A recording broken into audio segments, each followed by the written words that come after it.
At our house, well, we don't have cable. We have Netflix. And so we really don't watch, other than watching a hockey game, which I have to tell you, you see the three on the right and the back, they're making me miss all my hockey games. It's all their fault. How many hockey, I missed a hockey game yesterday. How many, I don't think I missed like all the Red Wings games, but other than Red Wings and the occasional Netflix, we don't watch that much TV at our house. And Yarmay doesn't get to watch that much TV. She doesn't really get to watch much TV at all. So when she does, she gets really excited about it. And she has a favorite. She likes to watch VeggieTales. I don't know if you're familiar with VeggieTales at all, but we are very familiar with VeggieTales. It's this animated show about, well, you guessed it, vegetables. The main characters are vegetables. They don't have arms, they don't have legs, but they do have faces and they do have whole family lives. VeggieTales is a cartoon that tells a basic Bible story or conveys basic biblical truths in a fashion that is relatable to children. It's actually funny because somehow they managed to tell the story of David and Bathsheba. Except it was called King George and the Ducky. And it wasn't women he was lusting over, but he was lusting over duckies. It's pretty funny as if you come into this watching the story and you know the story coming into this, it's a pretty good laugh. As he goes, "They're my duckies. Those are yesterday's duckies." You know? And then you go, "This is about David and Bathsheba." I did not personally grow up on VeggieTales, but my brother and sister are much younger than I am. My brother's only 12. And so they did. So I got to see quite a few of them. I'm quite familiar with them, and they are the one thing that Yarmay watches with any sort of regularity. One of my siblings' favorites growing up was Larry Boy and the Fib from Outer Space. Consequently, it has become one of Yarmay's favorites. This is where I wanted her to be in here, because she's got these things where I can say just part of it, she'll finish it. Like, are you familiar with Madagascar? And they sing that really annoying song, and they go, "I like to move it, move it." You know, so you go up to Mary and go, "I like to," and she goes, "Move it, move it," and she just keeps going. But with Larry Boy, it's one of those you can go up to and go, "I am that." And she goes, "Hero, Larry Boy." Now in this particular episode, something, or rather someone, falls from outer space. "Crystal, I need you. I need you." You can push the buttons, Olivia? Yes. Wow. Terrible timing. Told you I was going to work hard. Well, this thing, or person, or whatever it is, falls from outer space. His name is this Fibrilius something Fib. And they call him Fib for short. You can go ahead and put the first one up there for me, Olivia. Just press the right arrow key. There we go. That's Fib. And Fib first introduces himself to Junior Asparagus when he's caught right in the middle of a dilemma. See, Junior was playing with his friends, and Junior did something he wasn't supposed to, and he knocked his dad's collectible Art Bugatti bowling plate over and it broke. Which is actually another funny story because Junior broke the plate. And when Yarmay met someone named Junior, she looked at him and goes, "Baba, Junior broke the plate," pointing at him. So so she likes it. She can watch it once and remember everything. Now, Junior's afraid that he's going to get in trouble. But the Fib has an idea. He suggests that Junior tells a little fib. Right? This is pretty predictable, right? So Junior gives in and he tells his fib. But when he turns back to this little fib creature, he notices that something has changed.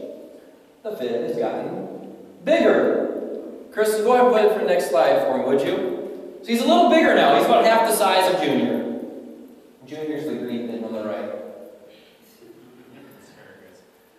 Yes, Junior Asparagus. Thank you. Thank you. That's another thing that gets to be fun because then you're like, Larry the Cucumber. Yarmay, do you want to eat Larry? So the story continues and Junior is caught in his lie. And so his next step then is what? Sorry, I shouldn't have done that. You're right, I lied. No! He's got to tell another lie. It's got to get bigger. And so he tells another lie.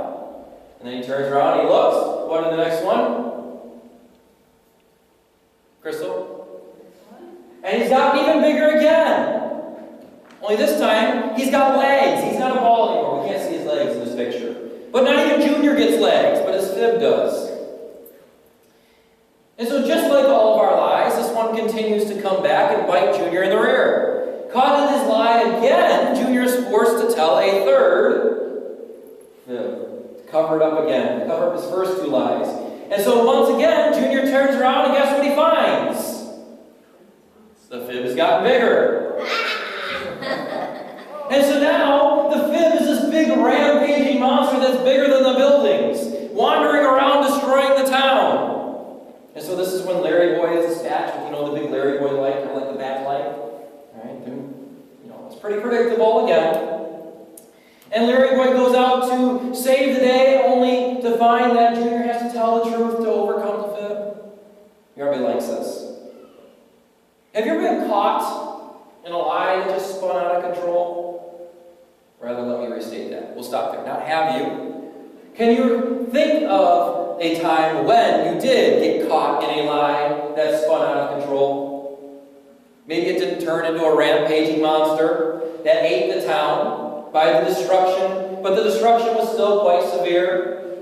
Maybe a little nugget of truth that is learned from this VeggieTales movie is that every big failure, every sin or mistake begins with something very small, something very seemingly insignificant. Take the story of Adam and Eve, for instance. In the beginning, God created the heavens and the earth, right? It goes on. He made this perfect garden. There was no pain, there was no death, there was no sadness, no suffering, anything that could be described as bad. And in that garden, he placed Adam and Eve, and he gave them one rule. Don't eat from the tree of the knowledge of good and evil.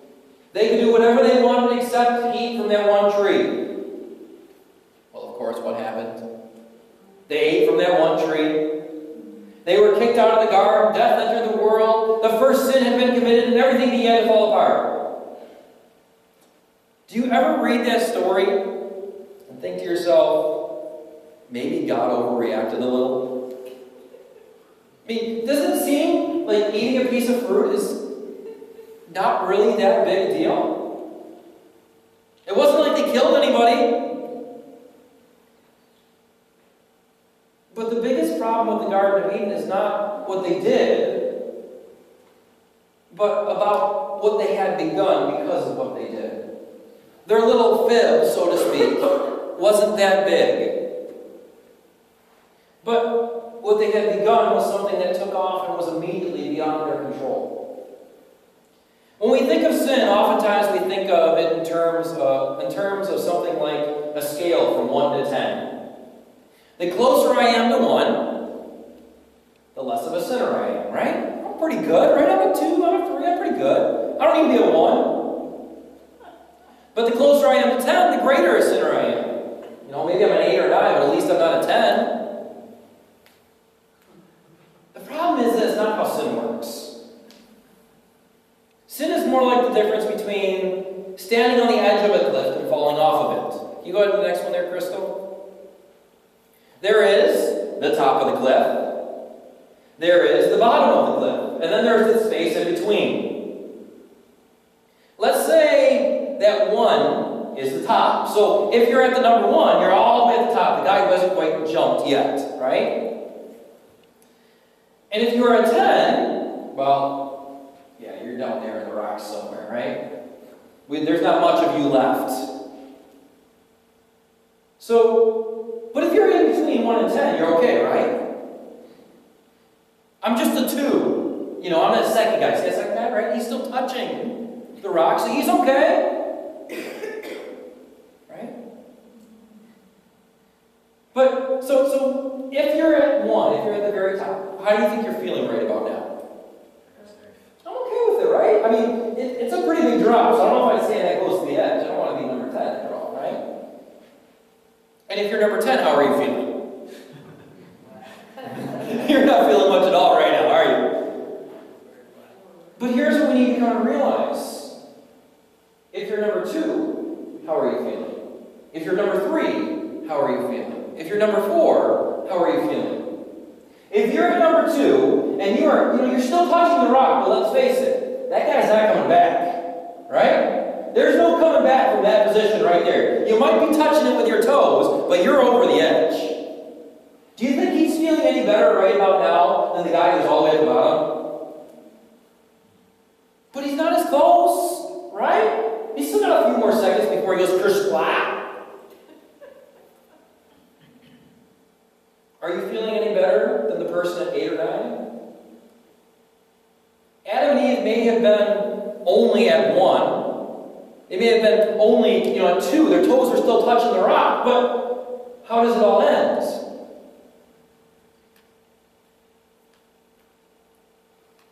Why does sin work this way? It doesn't seem fair, does it?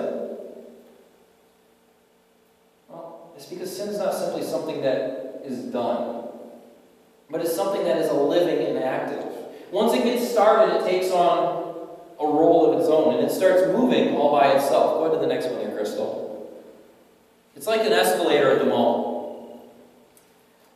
How many steps do you need to take to get to the top? What? Just one. Yeah, just one. But why do you only need to take one? I mean, there's a lot of stairs there, aren't there? Like the escalator at the mall, once you're on it, it's going to take you wherever it wants to go. The only way not to go up is to get off. Look over with me to Genesis chapter 4, verse 6 to 7. Genesis chapter 4, verse 6 to 7. At this time, Adam and Eve had 2 sons, Cain and Abel. When God kicked Adam and Eve out of the garden, he did not give up on them. Okay, it might be tempting to think that, okay, when God kicked him up, it's like, all right, too bad, you're out of luck. So sad.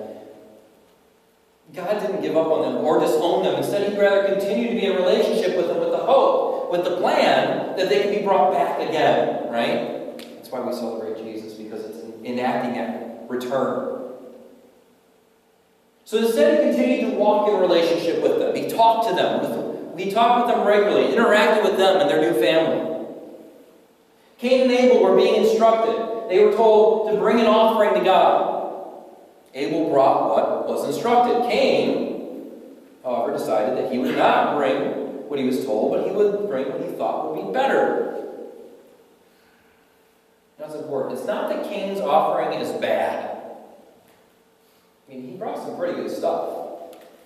In fact, when we look at the other parts of the Bible, they were actually instructed to bring some of these things. The issue is not the quality of his offering. The issue is, well, what was he instructed to do? The issue is that he had been given specific instructions and chose rather to believe that his ideas were more important than God's instructions. God praised Abel for his offering, but Cain received a rebuke. And mind you, again, this story can get blown out of proportion. And it can be, well, Cain was rejected. Cain, I'm sorry, you're not even part of this anymore. But it was not.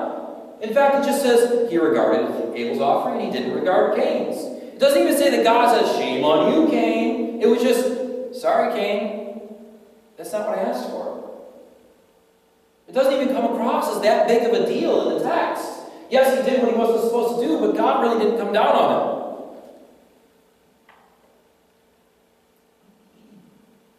Again, this kind of seems like a small problem, right? So he brought the wrong thing to the altar that day. A little insignificant sin that in the grand scheme of things is meaningless. But Cain is moving. He's not standing still. His fib, right, his little green, purple little monster thing that's falling around, it's growing. But he's not even aware of it. So listen to what God tells him. We're looking at Genesis chapter 4, verse 6 and 7. Listen to what God tells him. The Lord said to Cain, why are you angry? And why is your face fallen? If you do well, will you not be accepted? And if you do not do well, sin is crouching at the door. Its desire is for you, but you must rule over it. Do you see the way that God describes sin there? It almost sounds like he's talking about somebody, not something, doesn't it? Because it has desire. It's trying to do something. We're not the only one working here. It says it's living and active. It's seeking and desiring for Cain. Cain's small, insignificant actions are taking him somewhere. He's not in control any longer, but he's being carried away. And so God cautions him. If he would only step off the escalator, if he could just stop right there and say, all right, I won't allow this one step to turn to anger, to turn to who knows what next. If he would just stop right there, he could start again. But if he holds on to his anger, mind you, Scripture's got a pretty strong statement about anger. It says that anger grieves the spirit. James tells us that anger upsets God. We should never be angry. Oh, instead of contrast it with, James chapter 3, where it says the wisdom from above is first pure, gentle, peaceable, full of reason, full of mercy and good fruits, impartial and sincere. Oh, that was so rough. This is a good one to keep going back to. If he holds on to his anger and allows it to fester, he will be taken somewhere much worse than an insignificant little shortcoming. This all started with a simple act of disobedience. Maybe he didn't read the instructions. Have you ever done? This is something I used to get in trouble with in school. I would do the work, but I wouldn't read the instructions thoroughly, and so I'd get to the end and I'd be like, "Well, why did I get marked down on this?" Well, because it said you had to do this. Oh, I didn't read it. Right? Maybe he just didn't read the instructions properly. I don't know, but it seems pretty small. But it moved into anger. He's angry because he got in trouble for not reading the instructions. And then he dwelled on that anger. And he goes, no, I have a right to be angry. And it just kept moving. It just kept moving. And it just kept moving. And it moved somewhere else. Verse 8 through 10. Cain spoke to Abel, his brother. And when they were in the field, Cain rose up against his brother Abel and killed him. The Lord said to Cain, "Where is Abel, your brother?" He said, "I don't know. And am I my brother's keeper?" And the Lord said, "What have you done? The voice of your brother's blood is crying to me from the ground." How did this all start? Didn't read the instructions properly. Didn't bring what he was told. But it moved into something pretty big, didn't it? Remember as well that these are the children of Adam and Eve. How long does it take from the very first sin until the very first murder was committed? It didn't take very long at all, did it?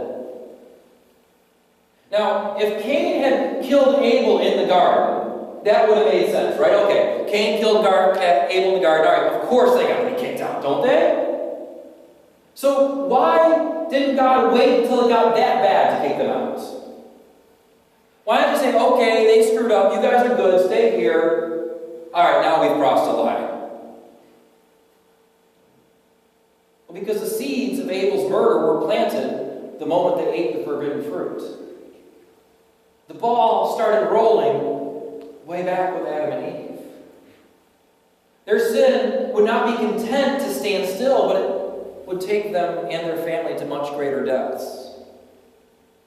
While it might seem insignificant, the fall in the Garden of Eden got the ball rolling and laid the foundation for something much bigger. It's not so much what they did, but it's where their deed is going to take them.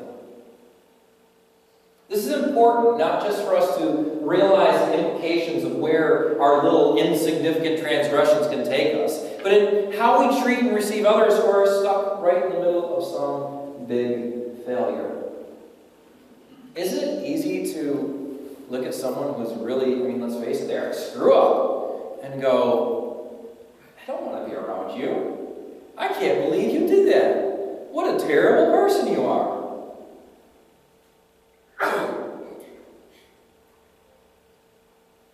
We need to understand that every person in this room is only a step or two away from doing something incredibly stupid. If all it takes is that little seed, that seemingly insignificant transgression, to take us down a road that leads to something that big, we need to understand that we are not that far from it ourselves.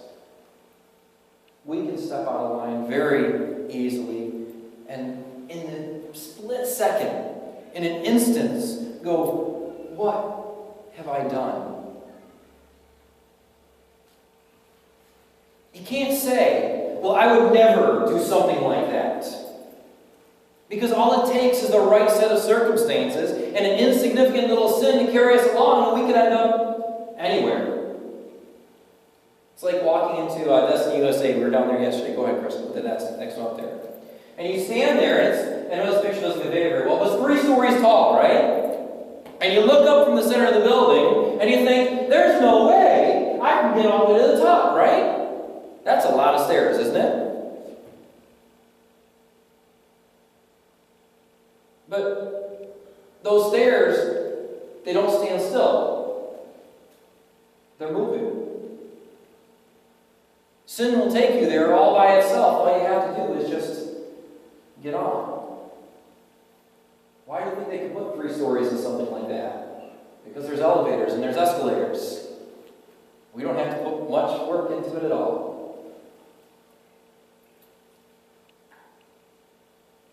It's not that the person is so thoroughly evil and different from you. It's just that they didn't get off the ride. They made one bad decision that built upon itself and took them to places that, trust me, they never believed they could get to. Don't you think that someone caught in the middle of something that bad at one point in time in their life thought, there's no way I would ever do that? Just like we're sitting here thinking, there's no way I would ever do that. Haven't you caught yourself in the middle of something and realized that there was a time when you would have said, I would never do that. I would never speak to someone that way. And yet here we are. Going back to the cliff, go ahead, Crystal. If you're at 2, okay, your toes are still touching the rock. Maybe you still show up to church on Sunday. Woohoo! And I'm at 8. Don't think less of me because I'm all the way down there and you're up there. Because you don't have to worry because you're going to catch up real quick. You'll be an 8 eventually. Look with me to James chapter 4, verse 1 and 2. James chapter 4, verse 1 and 2. James chapter 4, verse 1 and 2. What causes quarrels and what causes fights among you? Is it not that your passions are at war within you? You desire and do not have, so you murder. You covet and cannot obtain, so you fight and quarrel. You do not have because you do not ask.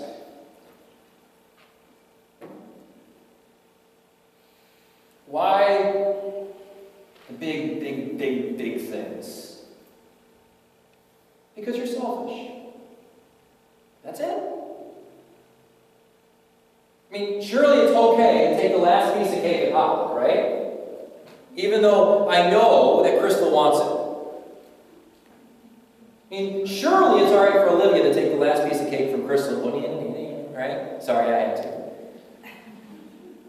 It may seem like insignificant, though, but where does it take you? Suddenly you took it next time, too. And the time after that. And suddenly you're making a habit of it. You're like, well, I'm going to get to be first in line so I can take as much food as I want so that I don't run out at the end. Psst. That's why it's more fun to go last, because you don't have to worry about there being enough. You just take as much as you want. We're all a step or 2 away from seeing our little purple fib blob thing turning into a rampaging monster. This is why Jesus tells us that the one who is faithful in the small things will be entrusted with the big things. Because the small things become big things. Therefore, be vigilant in the small things, but also don't demonize others for the big things. It may take a step or two for our world to fall apart, but remember that no matter how far we have fallen, it only takes one step to be made whole again. Thank God for Jesus, who saves us from ourselves and our insignificant little escalators.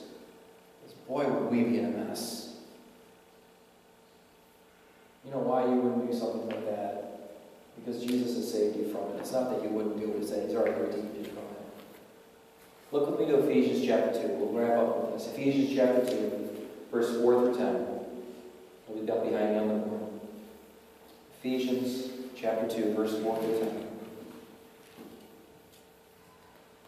But God, being rich in mercy, because of the great love with which He loved us, even when we were dead in our trespasses, made us alive together with Christ. By grace you have been saved, and raised us up with Him, and seated us with Him in the heavenly places in Christ Jesus, so that in the coming ages He might show the immeasurable riches of His grace and kindness towards us in Christ Jesus. For by grace you have been saved through faith. And this is not your own doing.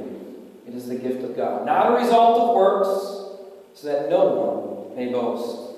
For we are His workmanship, created in Christ Jesus for good works, which God prepared beforehand, that we should walk